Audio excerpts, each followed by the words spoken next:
হুয়াল্লাযী খালাকাল মাউতা ওয়াল হায়াতা, অর্থাৎ সর্বশক্তিমান ঈশ্বর জীবন ও মৃত্যু সৃষ্টি করেছেন তোমাদের মধ্যে কর্মকে উত্তমতা পরীক্ষার জন্য। তাহলে এই জীবন পরকালের জন্য হচ্ছে পরীক্ষা। কোন ব্যক্তি একবার মারা গেলে তার পরীক্ষা শেষ, পরীক্ষা ফিনিশ।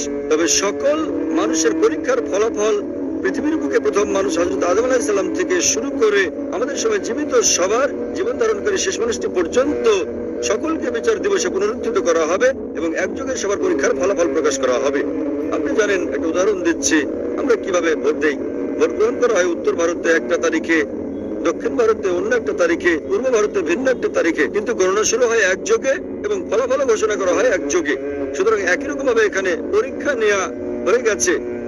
তবে তিনি মালিক ইয়াউমিদ্দিন, তিনি বিচার দিবসের মালিক। বিচার সবার একই দিনে হবে, হিসাব কিতাব কে সঠিক কে বেঠিক একই দিনে ঠিক করা হবে। তারপর আপনার ভালো মন্দ কাজের উপর ভিত্তি করে আপনি সর্বশক্তিমান ঈশ্বরের আদেশ মান্য করেছেন কি না, তার ভিত্তিতে আপনি যাবেন বেহেশতে কিংবা দোজখে। তবে সকলকে পুনরুত্থিত করা হবে, যদিও বর্তমানে তারা সুপ্ত অবস্থায় আছেন।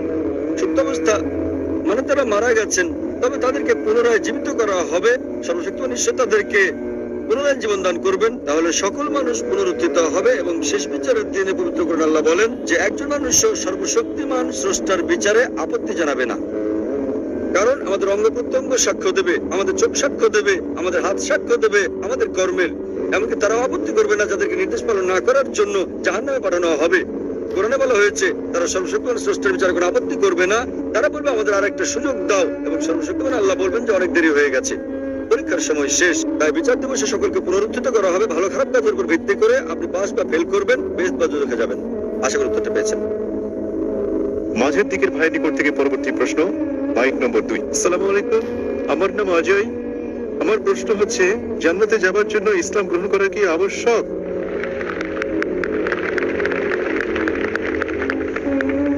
ভাই একটা প্রশ্ন করলেন যে জান্নাতে যেতে হলে ইসলাম গ্রহণ করা আবশ্যক কিনা। জিজ্ঞাসাটা এরকম যে পরীক্ষায় পাশ করতে আমাকে ভালো নম্বর পেতে হবে কিনা। পরীক্ষায় পাশ করার জন্য আপনাকে ন্যূনতম 5 নম্বর পেতে হবে। জান্নাতে যাওয়ার জন্য প্রয়োজনীয় শর্তাবলীর কথা বলছে সূরা আল আসর অধ্যায় নম্বর 103 আয়াত নম্বর 1 থেকে 3 বলা হয়েছে, ওয়াল আসর ইন্নাল ইনসানা লাফি খুসর ইল্লা আল্লাযিনা আমানু ওয়া আমিলুস সলিহাতি ওয়া তাওয়াসাউ বিল হাক্কি ওয়া তাওয়াসাউ বিস sabr। সময়ের শপথ, নিশ্চয়ই মানুষ ক্ষতির মধ্যে রয়েছে, তারা বাদে যারা বিশ্বাস এনেছে, যারা সৎকর্ম করেছে, যারা সত্যের পথে মানুষকে আহ্বান করে এবং ধৈর্য ও অধ্যবসায়ের উপদেশ দেয়। কোন মানুষের বেহেশতে যাওয়ার জন্য ন্যূনতম 4টি গুণ থাকতে হবে। কমপক্ষে প্রথমত বিশ্বাস স্থাপন করা, ঈমান আনতে হবে।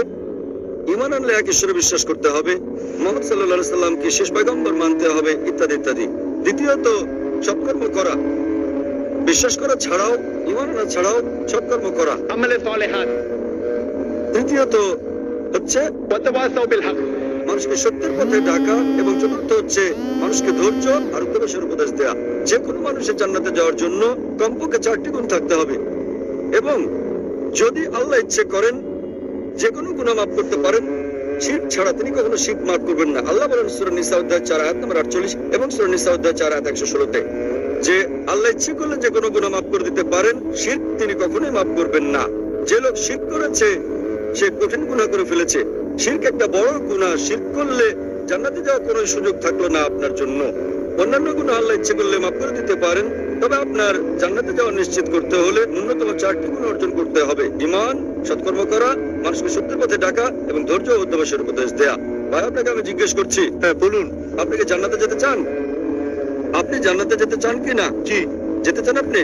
আমি এই জন্য বলছি, আমার অন্তর দিয়ে বলছি, আমাকে কলমা পড়িয়ে দিন। মাশাআল্লাহ, জান্নাতে যেতে চান। ভাই জান্নাতে যেতে চান এবং তিনি কলেমা পড়তে চান। কেউ কি আপনাকে ইসলাম গ্রহণ করতে জোর করছে ভাই? আচ্ছা, কেউ কোনো জোর করছে কি? কেউই না। আচ্ছা, করছে না। অর্থনৈতিক কোনো চাপ, টাকা পয়সার কোনো ব্যাপার? হ্যাঁ, না না না। কেউ আপনাকে জোর করছে, জোর জবরদস্তি? কেউই না। আপনি আপনার অন্তর থেকে গ্রহণ করছেন? হ্যাঁ স্যার, ভালো ভালো কথা বলছে। ইসলাম আমার এই জন্য পছন্দ হয়েছে যে একজন ভগবান। মাশাআল্লাহ, ভাই বলছেন যে এমন সুন্দর সুন্দর কথা বলা হয়েছে ইসলামে, এবং ইসলাম ধর্মে ঈশ্বর এক, তাই ইসলাম গ্রহণ করতে চান। আপনি কি মানেন যে মূর্তি পূজা করা ভুল? হ্যাঁ। মূর্তি পূজা করা? হ্যাঁ, ভুল। ভুল। আচ্ছা, আপনি কি মানেন যে মুহাম্মদ সাল্লাল্লাহু আলাইহি সাল্লাম শেষ পয়গম্বর? মুহাম্মদ সাল্লাল্লাহু আলাইহি সাল্লাম মুহাম্মদ ইসলাম আল্লাহর পয়গম্বর, এটাকে আপনি মানেন? মানি। মাশাআল্লাহ। তো ইনশাআল্লাহ আমি কলেমা পড়বো, আপনি হ্যাঁ। সেটা বলবেন। হ্যাঁ। ইনশাআল্লাহ দোয়া করবো আল্লাহ যেন আপনাকে জান্নাতবাসী করেন। হ্যাঁ, ধন্যবাদ। أشهد أشهد أن لا أن لا إله إله إلا الله إلا الله وأشهد وأشهد أن أن محمدا محمدا عبده عبده ورسوله ورسوله আমি সাক্ষ্য দিচ্ছি আমি সাক্ষ্য দিচ্ছি যে আল্লাহ ব্যতীত যে আল্লাহ ব্যতীত কোনো মাবুদ নেই কোনো মাবুদ নেই এবং এবং মুহাম্মদ মুহাম্মদ সাল্লাল্লাহু সাল্লাল্লাহু আলাইহি ওয়াসাল্লাম আলাইহি ওয়াসাল্লাম তার বান্দা তার বান্দা এবং পয়গম্বর। এবং পয়গম্বর। মাশাআল্লাহ, আপনি স্যার, মুসলমান হয়ে গেছেন ভাই। স্যার, জি ভাই। আমার একটি ভালো নাম রেখে দিন। ভাই আমাকে একটা নাম দিতে বলেছেন। মানুষের কাছে এক একটি নাম জিজ্ঞাসা করি, তারা আমাকে বলছে না। এখন আপনার নাম কি? আমার নাম অজয় কুমার। অজয় কুমার। হ্যাঁ, ভাই সাহেবের নাম অজয় কুমার। তো আমি একটা নাম দিচ্ছি, আপনার নাম আব্দুল্লাহ রাখতে পারেন। আব্দুল্লাহ মানে হচ্ছে আল্লাহর বান্দা, তার মানে আল্লাহর বান্দাকে বলা হয় আব্দুল্লাহ, অর্থাৎ আল্লাহর দাস। আমি দোয়া করবো আব্দুল্লাহ যেন আল্লাহ তাআলা আপনাকে জান্নাত দান করেন। আমিন। ধন্যবাদ। আমিন। আমি আপনার জন্য দোয়া কামনা করি, আপনাকে জান্নাতে যাওয়ার জন্য দোয়া কামনা করি। শুভ সন্ধ্যা, আমার নাম সেজাল যাদব। আমার প্রশ্ন, ভারতের মুসলমান ভাইয়েরা কেন বন্দে মাতরম বলা থেকে বিরত থাকেন এবং এর কারণ কি? আমি বলতে চাচ্ছি বন্দে মাতরম ভারতের জাতীয়তাবাদকে বোঝায় এবং কোনো ধর্মীয় পরিচয় বহন করে না। বোন, আপনি কি গতকাল এই অনুষ্ঠানে ছিলেন? জি না স্যার। হ্যাঁ, কারণ গতকাল এক বোন এই প্রশ্নটাই করেছিলেন। তবে আপনি যেহেতু ছিলেন না, আমি আবার উত্তরটা দিচ্ছি। বোন প্রশ্ন করলেন যে কেন মুসলিমরা বন্দে মাতরম বলা থেকে বিরত থাকেন। মুসলিমরা কেন বিরত থাকেন জবাব দেওয়ার আগে আমি আপনাদের পরামর্শ দেই যে হিন্দুদেরও বিরত থাকা উচিত। কেন? কেননা এটা ধর্মগ্রন্থের বিপক্ষে যায়, যা আমি আগে উল্লেখ করেছি। এর আগের প্রশ্নটা যখন আমাদের শিক্ষক প্রশ্নটা করেছিলেন, তখন আমি উদ্ধৃতি দিয়েছিলাম উপনিষদ থেকে, বেদ থেকে, সর্বশক্তিমান ঈশ্বর কেবল তারই উপাসনা করা উচিত, আর কারো নয়, তার কোনো প্রতিমা নেই। এখন বন্দে মাতরম একটা গান, এতে তিনবার বলা হয়েছে বন্দে মাতরম। বন্দে মাতরম মানে কি? মাতৃভূমির চরণে আমি মাথা নত করি। হিন্দু ধর্ম অনুযায়ী আপনি কেবল সর্বশক্তিমান ঈশ্বরেরই উপাসনা করেন, অন্য কারো নয়। ঈশ্বর তিনি তো এই দেশেরও স্রষ্টা, ঠিক আছে? তাহলে এটা আপনার ধর্মগ্রন্থের বিরুদ্ধে যায় এবং হিন্দু ধর্ম প্রতিমা পূজার বিরোধী। হিন্দু ধর্মে বলা হয়েছে তুমি কেবলমাত্র সর্বশক্তিমান ঈশ্বরের কাছে মাথা নত করো, অন্য কারো কাছে নয়। তোমরা কেবল তার উপাসনা করো, অন্য কারো নয়। তাই মুসলমান ছাড়াও প্রথমে আমি বলতে চাই এটা হিন্দু ধর্মগ্রন্থেরও বিরুদ্ধে যায়। আপনি যে কোনো হিন্দু পণ্ডিতকে জিজ্ঞেস করে দেখেন, একজন অজ্ঞ পুরুষ কিংবা মহিলাকে জিজ্ঞেস করলে হিন্দু ধর্মগ্রন্থ সম্পর্কে অজ্ঞতার কারণে তারা এটা না বুঝতেও পারে। জাতীয়তার ব্যাপারে আমি আপনাকে পরে বলছি। এখন মুসলিমদের ব্যাপারে বলতে গেলে আবার এই শব্দ বন্দে মাতরম বিরুদ্ধে যাচ্ছে পবিত্র কোরআনের। কারণ ইসলাম ধর্মে আমরা কেবলমাত্র এক ঈশ্বরের উপাসনা করি, অন্য কারো নয়। এবং এই দেশ ভারত, আমরা মুসলিমরা দেশকে ভালোবাসি, এদেশকে শ্রদ্ধা করি এবং সর্বশক্তিমান ঈশ্বর স্রষ্টার আইনের বিরুদ্ধে না যাওয়া পর্যন্ত আমরা দেশের আইন মেনে চলি। এই দেশের আইন মেনে চলতে আমাদের মুসলিমদের কোনো আপত্তি নেই। তবে কোনো আইন সর্বশক্তিমান ঈশ্বরের আইনের বিপক্ষে গেলে আমরা তা কখনো অনুসরণ করি না। যেহেতু সর্বশক্তিমান ঈশ্বর তিনি তো এই দেশের স্রষ্টা, তাই আমরা কি দেশ না সর্বশক্তিমান ঈশ্বরের কাছে মাথা নোয়াবো?